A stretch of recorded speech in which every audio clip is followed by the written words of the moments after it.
OMG says, boys, girls, in-betweeners, how are you? It's another week, it's another time, another place, another dimension. For the Co-Pod Enabled, I'm joined by my perilous time-traveling companion person. He's a lot sexier than he sounds, trust me. It's Mr. Nairman. How are you, sir? I'm doing pretty good. How about yourself? I'm feeling a lot better than last week, thank you. People who watch the show, watch my stream, do all that kind of stuff, know that I just had kind of a flu cough thingy. And I still sound a little bit growly, but I'm feeling a lot better, thank you very much. And I can stop doing my Barry White impressions. Yeah, I like your Barry White impressions. I'm flattered. So, as I said, another week, another time, another place for co-podding. First and foremost, I actually just want to get this out of the way before I go too much further. You've told me that next week you are not going to be available for the co-pod. Is that true, sir? Yes, it is. I'm going to Chicago to visit some family for my dad's birthday.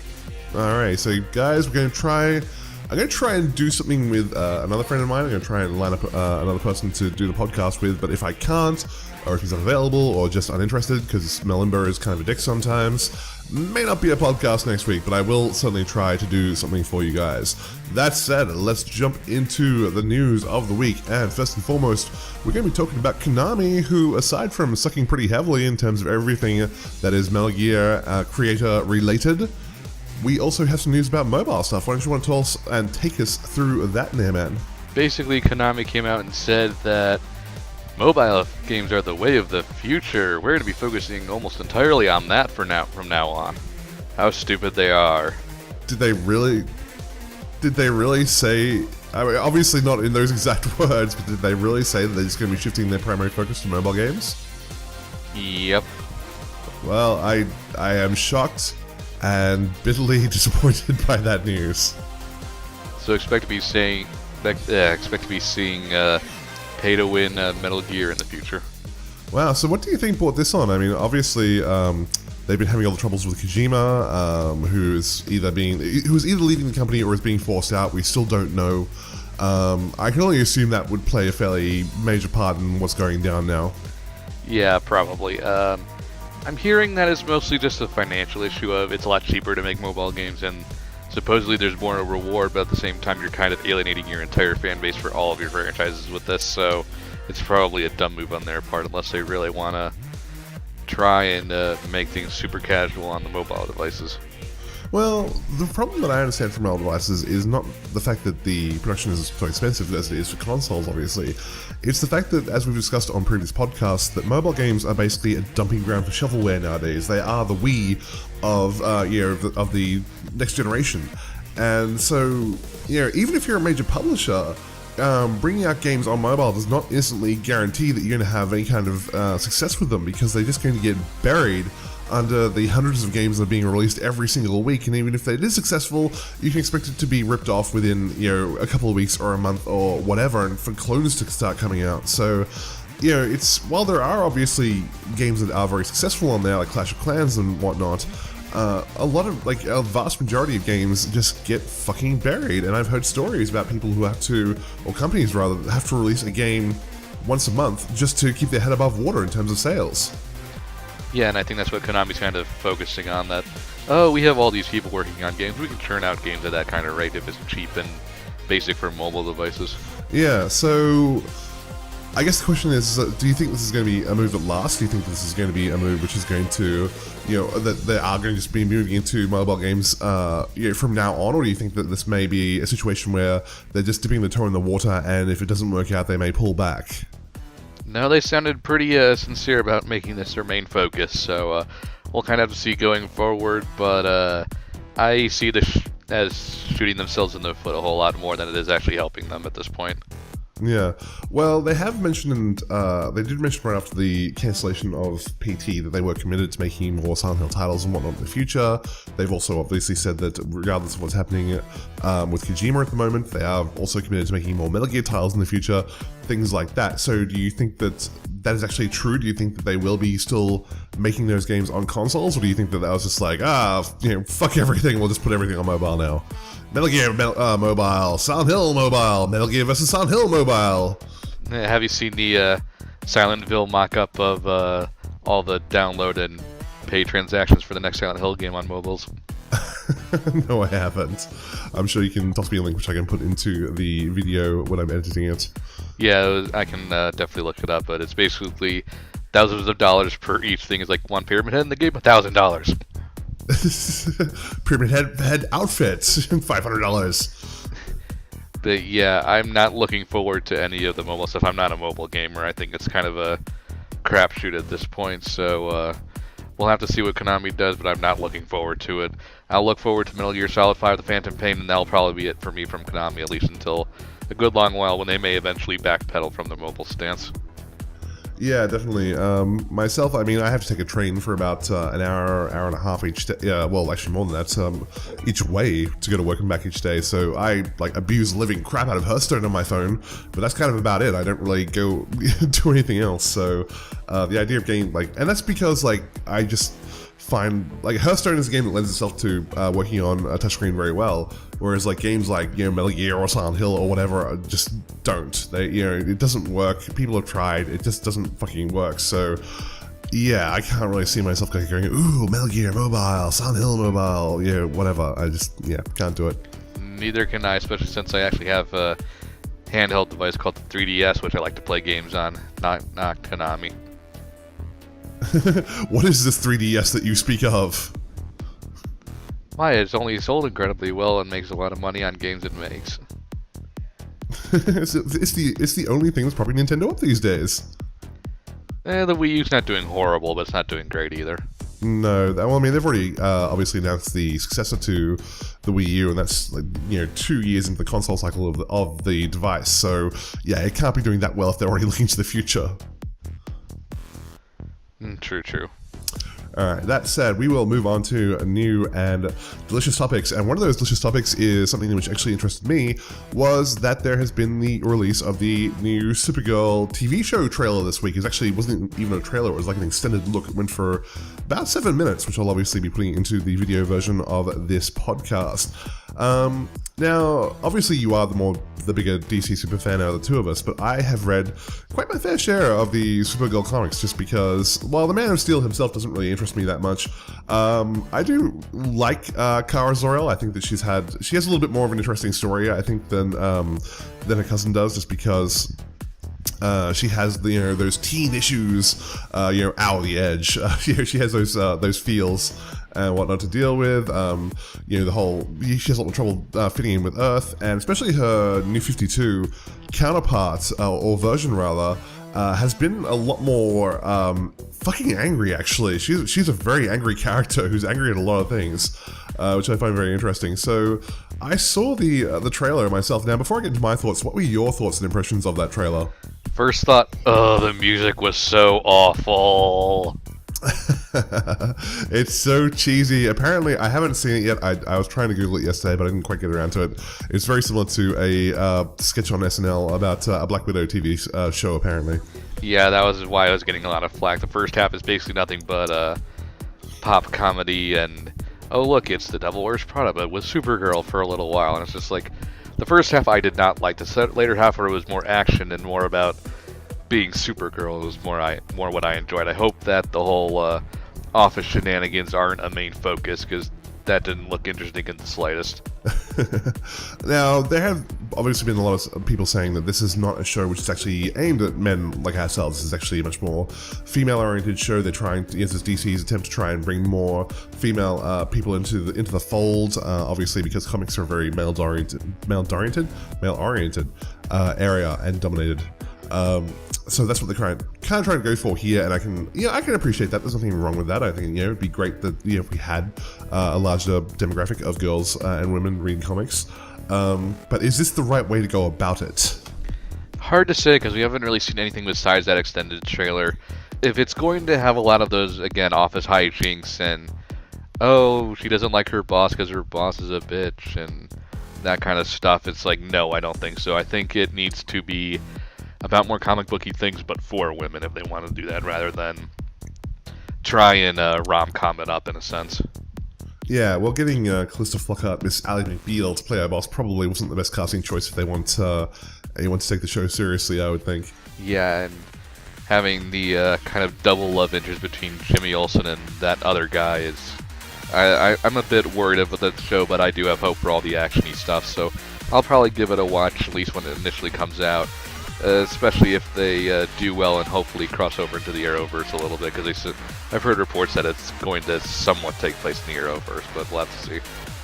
Yeah, I mean, for me personally, as I said, I have read a lot of the comics. I do prefer her older version of Supergirl rather than the New 52 version of Supergirl, just because the New 52 version, aside from being fucking angry all the time, is just a lot more about her trying to fit in and understand humanity and whatnot, and I kind of liked it when in the older version, prior to that, when she was already adjusted, so she wasn't dealing with that stuff all the time, but regardless, yeah, I'm not really a huge fan of how it's looking at the moment. I don't like...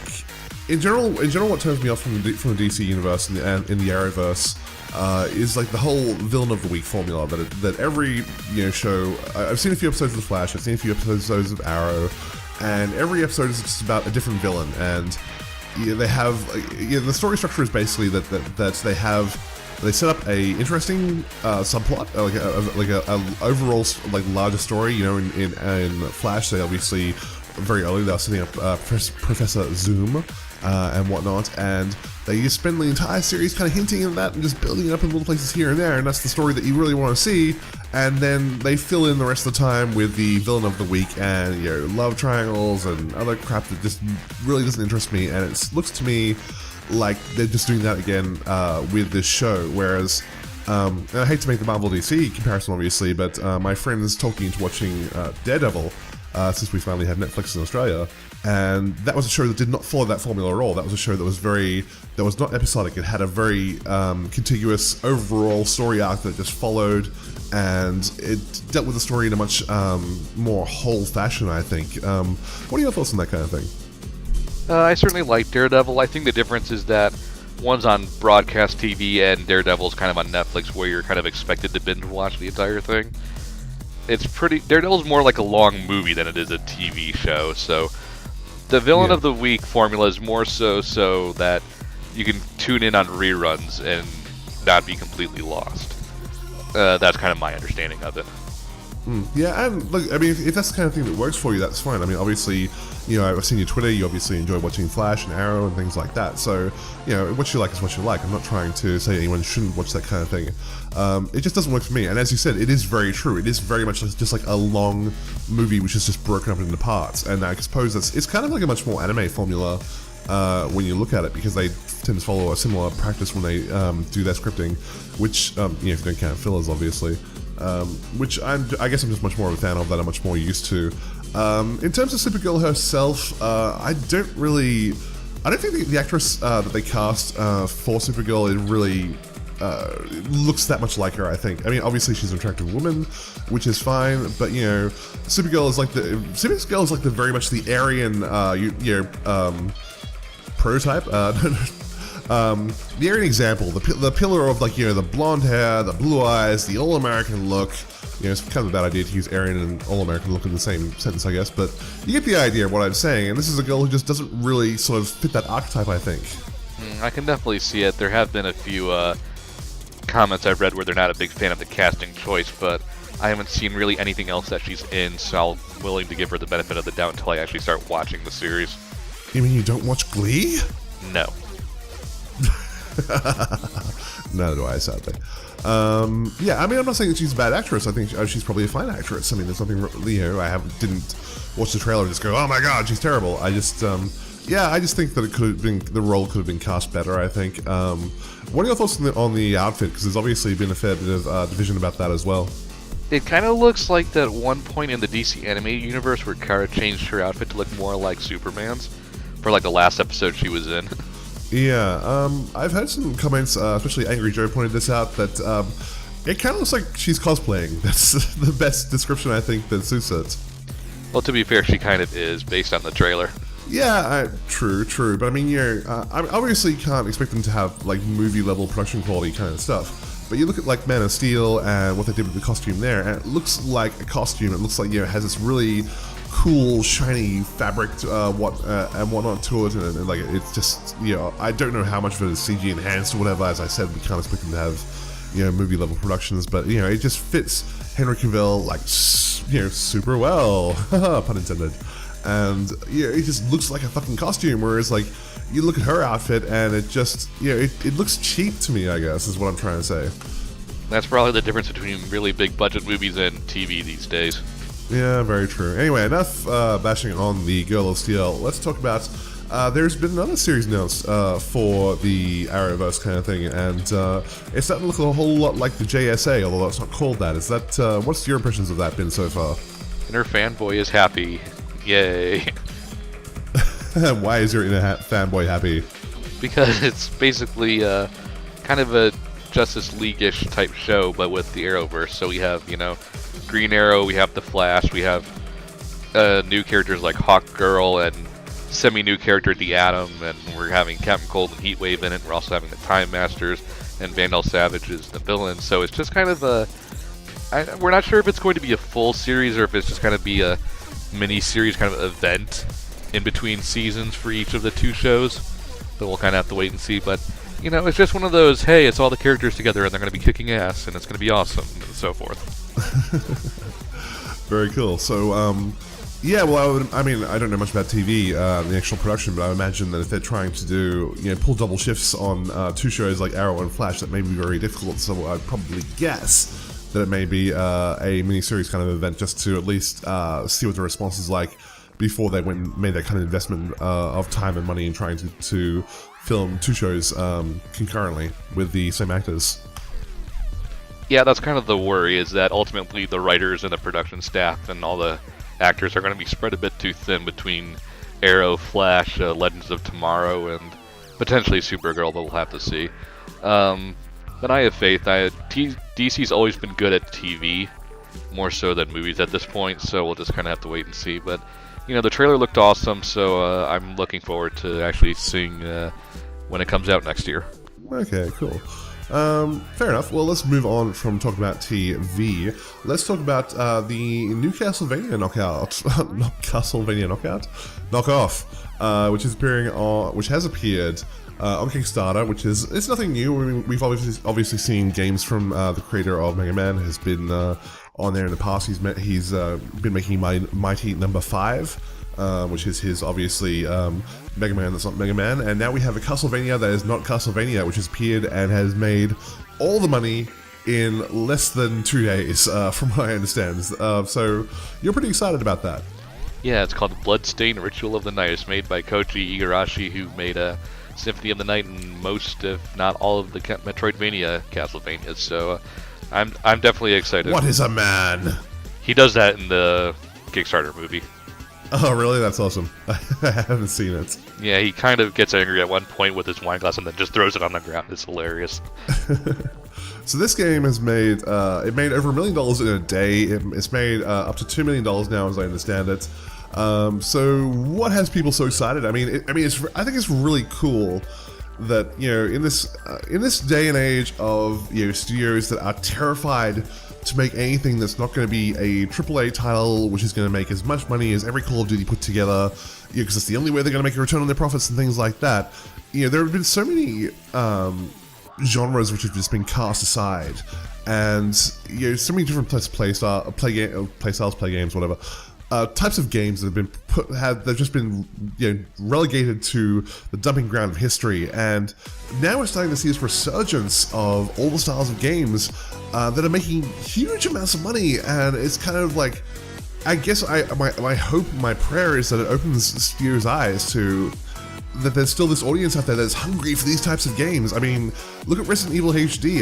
That went on to, I sold, I think at last count, I think it sold around 2 million units. For a HD remake, which is that sells most of the more game. Oh, God, I'm dyslexic today. It sells more than most games that come out nowadays. And as I said, we have Mighty Number 9, which has been bankrolled. We have a Metroidvania, Castlevania game which has made $2 million so far. And these games are so cheap to produce. So the profit margins are so thick and fat. It works well for everyone. There's nothing bad about the situation. So I guess that's what has me excited more than anything else. Oh, definitely. I'm just excited to get some genres I was looking forward to actually come back. We mentioned Mighty Number 9. We had the Not Sonic Freedom Planet some years ago. We have the Not Banjo-Kazooie and the new Ukulele by the Rareware developers. So it seems like all the developers are just leaving their companies and going to Kickstarter for making their not franchise games again. Yeah, I mean, obviously, Kickstarter is a platform that does have its own problems and risks that come with it. But if it does work out and and if it does get funded, I mean, there was an unfortunate situation recently where there was a developer which was like $7,000 of their goal of making a game, and they got the $7,000 in like the last 5 minutes, and they were so excited, and they were shouting this man's name from the heavens and whatnot. It turned out to be a troll donation, which is just like the shittiest thing you can do to a person, really, is to raise their hopes like that, then just rip out their heart straight afterwards. But if it does work out like these situations have, I mean, it's just so exciting, because this is a message to the developers that they don't need to release a new Assassin's Creed every fucking year. We don't need to see a new Call of Duty every fucking year. You can go back to taking a little bit of a risk on things and bringing back some older genres that people still like. We're gamers. We've grown up. We've gotten older. We're adults now, but that doesn't mean we've forgotten our roots, and it doesn't mean we've forgotten the kinds of games that we used to love playing.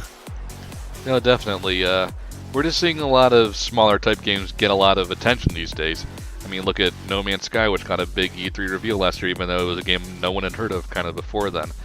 So it's just kind of interesting to see a lot of small-time developers get kind of a lot of attention these days on certain projects, and meanwhile the AAA games are the ones having all the problems these days. Yeah, especially, and we can go back to the example of Assassin's Creed, obviously, where that was a game that got released last year, and it had just huge problems on release. It did, if they weren't suffering from franchise fatigue already, which they most certainly are, you had all these problems that with the launch that came out on top of it, and now, less than a year later, we're already hearing about the new Assassin's Creed that's coming out. It's going to be set in Victorian London, and it's going to feature, 2 protagonists, and, it's just, it frustrates me, it really does, because, we don't need that, and they're only hurting themselves in the long run by, seeking profits as hard as they are, when there are other roads which are just a little bit more risky, but carry a much better, reward. Overall, I mean, it's a very cheap investment to, throw down $1 million or $2 million or whatever to make a Metroidvania game. I mean, that $2 million is nothing to a publisher. I mean, they spend, typically $100 million plus on trying to make those Assassin's Creed kind of games. And when you see, the returns that people are getting on that kind of investment, I mean, I just hope to God that people are actually starting to take up and take notice. Yeah, definitely. I mean, these kind of IndieWare download titles are definitely a much cheaper investment than, say, another Metal Gear Solid would be, or another Call of Duty would be, even though Call of Duty is pretty copy and paste at this point. But, it's just nice to see the smaller guy make some money, so we can send a word to developers and say, hey, you don't have to, pour all your money in one basket these days. You can make a few smaller titles here and there, and we'll still be able to keep you afloat and so forth. Yeah, exactly. I mean, it's not like you have to stop making them AAA titles. You can still make those, those big, bloated, huge games, which may or may not do too well. We don't know. But if you just want to set aside just a portion of your budget for these kind of games, I mean, they don't even have to be new. They can be a remake. I mean, I'm really hoping, I don't know if you've heard anything about this, I haven't, with the success of Resident Evil HD, that they're going to release Resident Evil 0 HD, because I only played that game once, and I'd love to play it again. Yeah, there is word from Capcom that's saying they would be interested in more kind of remakes, especially with the DMC 4 and, the Devil May Cry reboot getting kind of releases soon. Yeah, so there is that market there, and it's something which is going to help them way more than it's going to hurt them. So yeah, we're obviously starting to repeat ourselves a little bit here, but that is most certainly my hope, and that's what has me excited about this kind of thing. So yeah. Anyway, moving on from that, the last thing that we want to talk about this week is E3 is almost upon us, which is why there's very little game news to talk about, because nothing's been leaked yet, god damn it! But that said, we have had confirmation on a lot of the conferences that are coming up and a lot of the games that will be shown at E3. So let's start off with the conferences. So what's coming up at E3 later on that you are looking forward to, Mr. Nair? Well, I always look forward to Sony and Nintendo's digital event. I'm looking forward to Squares a little bit because I don't think they've ever really had an event at E3, so I'm interested to see what they'll actually do with the time they actually had. It was funny, they were actually scheduled to be the same time as Nintendo's digital event, but they moved it back an hour so as to not really try to compete with Nintendo. I believe Bethesda's getting one, Microsoft of course has one, EA of course has one, Ubisoft of course has one, but EA and Ubisoft are always Snorefest, so yeah, those are kind of the ones I'm interested in. Interesting. So when you say events, obviously you're talking about there being presentations and whatnot. Yeah, I can totally see why Squaresoft would not want to try and go head to head with Nintendo. I mean, well, they obviously do have their fans and whatnot, but that's not really a fight I think they can win. So that's probably a smart play on their part. So is there anything that's being shown off at these events that you are in particularly looking forward to hopefully seeing? Not too much. I'm interested to see how Battlefront will actually play versus that CG demo, just so I can say I told you so to the world, but Fair enough. Yeah, well, I mean, there's quite a few games that are being, that have been confirmed for E3, which have me interested. So I'll just kind of go through the list as it stands at the moment. So, excuse me, these are games that are being shown off at the E3, so let's see, we have Assassin's Creed Syndicate, which will be a Snorefest. Borderlands 3, I love me some Borderlands. I play with my friends when it comes out, and we go to town, we do all the DLC, that kind of thing, so that'll be interesting at least. Broforce, cool, people have enjoyed that. Crackdown, Crackdown 1 was good when it came out, that was like 2007. Crackdown 2 was a copy and paste job, which was terrible. But if they're actually putting some work into this one, I can see it happening. Crossing Souls, no idea. Deus Ex Mankind Divided, definitely looking forward to that. I love the first Deus Ex. So Mankind Divided should be great, hopefully. Division, no nothing. Divinity, not interested. Doom, is it a remake? Is it a port? I don't know. Enter the Dungeon, Fatal Legends, Fallout 4. Fallout 4 would be cool. You playing Fallout at all? I'm not a big Fallout guy. I know some people who do, and it certainly seems like an interesting franchise. I really should get around to playing it at some point. Yeah, so Forza 6, Gears of War 4.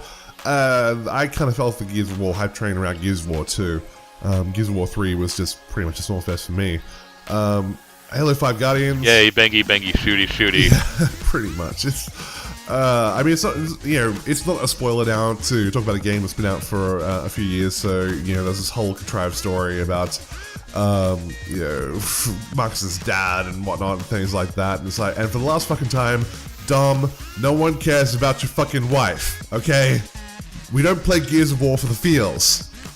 We play for the bangy, shooty. Exactly. So, Halo 5, again, kind of fell off the Halo hype train around Halo 3. Halo 4 was fun, it played well, but the story wasn't that great and it was way too short. Homefront 2, Just Cause 3, Kingdom Hearts 3, you Kingdom Hearts? Good god. Kingdom Hearts fan at all? I'm gonna have to use that line because I'm not a big fan of Kingdom Hearts. You can have it, it's all yours. Thank you. Mad Max, I mean, for a movie tie-in game, from what I've seen, that actually looks kind of interesting, but obviously movie tie-in, so we'll be treating that one with a fairly hefty dose of salt. Mario Maker 6, any thoughts on that? Mario Maker is basically a make-your-own Mario level, so I'm interested in it, if only because I want to see the Kaiser Trask people will make for it, so yeah, we'll see. I'm surprised they're giving so much attention to it, considering it is basically just a make-your-level sort of thing, but it seems that Nintendo doesn't have much to show this year, so we'll have to see. It's basically a full game on something else that would just be an add-on in any other game, basically. Yeah, it's basically Mario Little Big Planet. Alright. Mass Effect 4. Oh my god, Mass Effect. I love Mass Effect so much, it hurts. Mass Effect 3 was, I'm getting a little bit older, I'm a little bit more cynical these days, which kind of disappoints me because I used to enjoy the days when I'd get super hype about games coming out and get so excited looking forward to them. And I don't do that so much these days, but Mass Effect 3 was the last game that I was just super fucking excited to play, and BioWare have been very quiet on Mass Effect 4. We've only seen a couple of photos of people working on screens that are blurry, that we can kind of make out in the distance. That's as much as we know about Mass Effect 4. So if that is actually getting a demo reel, or even, I'll settle for a CG trailer. Just give me fucking something that I can know about the game. Oh yeah, we'll definitely show something about it. So stay tuned on that conference if you're interested in Mass Effect 4. Yeah, absolutely. Magic Duels Origins, Metal Gear Solid 5 Phantom Pain. I'm still not really interested in that because it doesn't have David Hayter. You said you were going to play it still? Yeah, I'm definitely going to play it still. I'm a big fan of the Metal Gear gameplay, so I'll definitely give it a look. I'm disappointed about Hayter as well, but ultimately not much I can do about it. No, true. Minecraft Story Mode, Mirror's Edge 2 is probably the other game that I'm actually quite excited about because I did really like the first Mirror's Edge when it came out. I thought it was like, considering it was a game that was published by EA, that was something, it was back in a time, it was back in a very rare time in EA's history when they had a new CEO took over back around 2006, 2007. And they'd been obviously up until that point they'd been criticized very heavily for being a company that just made sequels, that just made the Maddens, made the Tiger Woods, made whatever every year. And they said, no, we're going to do something different. We're going to actually invest in new IPs. We're going to push these out. We're going to build these in franchises. And they did, and every single one of them fucking tanked. Except Mirror's Edge, which did decently, and people seem to like it, which is why it's finally getting a sequel. Mirror's Edge was a slow burner though. Mirror's Edge was not. It wasn't critically. It wasn't a critical success when it came out. It got decent reviews. I think it got. We can check the Metacritic, but I'm pretty sure it got around 7s and 8s, which isn't bad by any stretch of the imagination. But people want to see them 9s and 10s. And it didn't do that well in sales. It was a game that's basically built up following on word of mouth. After it came out, and it took a very long time, and a lot of very devoted, persistent fans pestering EA to get a sequel, which we are now finally getting. And this isn't actually a sequel, it's actually a remake of the original Mirror's Edge. They've said that they want to make the kind of game that they wanted to make the first time around, but just couldn't do. So I'll be interested to see how that works out, because Mirror's Edge did certainly have its flaws, and one of the biggest flaws was that for a game that was all about first-person movement and having this very immersive experience, all the cutscenes of the game were this very cartoony Samurai Jack kind of look that didn't really suit things at all. Yeah, I like to call them the, what was that insurance commercial with the animated girl who always did stuff? I forget, but it was basically the same quality of those. Yeah, I couldn't tell you, we probably didn't see it here in Australia.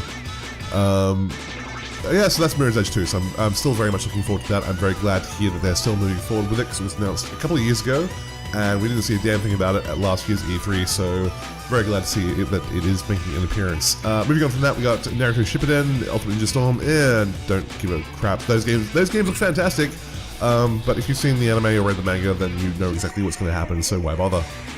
No Man's Sky, Persona 5, you got any stakes in the Persona verse there, Nay? I'm looking forward to playing to Persona 5. I've heard a lot about Persona 3 and 4, and I haven't gotten around to playing them. So I'm looking forward to giving Persona 5 a try. Yeah, well, considering it's going to be a Persona which is actually going to be on PS3 and PS4, as opposed to the old PS2 and PSP versions, that's because I would be interested in playing it as well. It's been the barrier of entry has been the hardware, so I'm definitely interested in looking at that. Yeah, definitely, and it just seems like they're putting a lot of effort into this one, because Persona is fairly well known at this point. I wouldn't say super well known, but considering when 3 and 4 came out, more than I'm being dyslexic as well, more than your average number of gamers know what Persona is nowadays, so I'm looking forward to seeing Sega Sammy put some money and effort into this and try and get it out there. Yeah, it even has its own anime now, which I tried watching and found kind of boring actually, but I'm hoping the game will be better, so yeah, we got that. We got Quantum Break, Relic of Gods, Rise of the Tomb Raider, which I would be very interested to see because I do actually own an Xbone, as much as I regret doing so. But that's going to be a timed exclusive for the Xbone, so I'll get to play that at least. We got Rock Band 4, we got Ronin, we got Scalebound, Shin Megami Tensei Cross Fire Emblem. Any stake in that one, Nair? Got a dog in that race? I'm a big Fire Emblem fan, and I do like some Persona jokes from the internet, so I'm interested to see how that turns out. Awesome. And Star Fox for Wii U. Tell me about that one. That has been announced for the last 2 years, and they haven't shown a goddamn thing about it, so I'm looking forward to finally seeing that game in action. Yeah, very much so. For those of you who don't know, there's actually a Star Fox playthrough going on Nairman's channel right now, so you should definitely head over there and check it out if you do like them stars and foxes. We got Star Wars Battlefront, we got Star Wars just as a visceral project, no one knows much about that. Sword Coast Legends, Titanfall 2, don't give a fuck really. The first Titanfall was a demo, it was a $60 demo, so no. Uncharted 4, I've never been a big fan of the Uncharted games. I played 2 and 3, and look, they look great, they're well written, there's funny characters, but it's so close to just being a movie that there's no freedom. You know, every event that happens is just so heavily scripted. I just very rarely feel like I'm actually playing a game. That and I hate Nathan Drake's stupid smug face. I just want to punch it.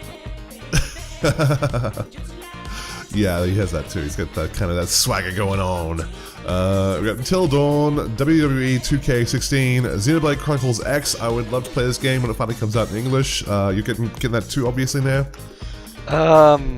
I might give it a look through. Obviously, I have to wait for the English version to come out because it's already out in Japan. I'm actually avoiding any media Let's Plays that are actually up at the moment on my subscription channels, just because I just want to experience it by myself. I don't want to see it spoiled, so I'm kind of avoiding that kind of stuff at the moment. And lastly, there's Yoshi's Woolly World. Any thoughts on that one? I'm not a big fan of the Yoshi's games, so I'm probably going to skip this one. Fair enough. And those are all the games that we know of at the moment that have been confirmed for making an appearance at E3, which will wrap it up for this episode of the Copilot Enabled. Mr. Nairman, where can people find you or see you in the flesh if they wish to do so? You can find me at my channel, BrainscratchComms. You can find me on Twitter at NairmanBSC, or you can find me at MomoCon in 2 weeks in Atlanta, Georgia. Yes, go over there, say hello, give him a hug, and rub him on the head just for me. That's going to do it for the Copilot Enabled. Thank you guys for sticking around, hanging around. We will hopefully be back next week. I really hope so. I will try to do something, but if not, please understand. Thank you very much. See you later.